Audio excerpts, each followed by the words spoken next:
Okay, final walkover before we do a backfill. We went ahead and replaced the septic tank lid. Will be replaced. This was a 3-inch T, now a 4-inch T with a new penetration point.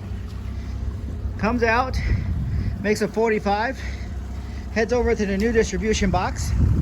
We have very good grade actually from here to there, and we were able to accommodate the inlet side of the distribution box.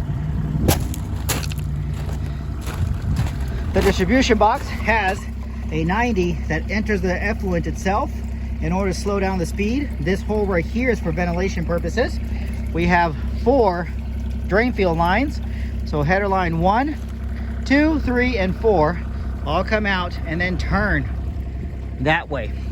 We replaced obviously all of these, the distribution box, which it in itself has this blue coating, which is an antimicrobial compound to slow down the deterioration of the concrete itself. This is a requirement by Loudoun County, not Fauquier, but we didn't add any more price to you in order to give you a durable, built like a Hulk box. And what I'm doing now is we are doing a flow test into the distribution box so that we can adjust the dials, which is what Nehemiah is doing right now, the dials to allow for equal distribution of effluent and to all of the lines. We're running water. We have a 5-minute flow test taking place right now as Nemo's doing that. And we're using your lines live. So as you can see, there's a hose that's fed by your outside faucet into this line, doing a live test of the entire system.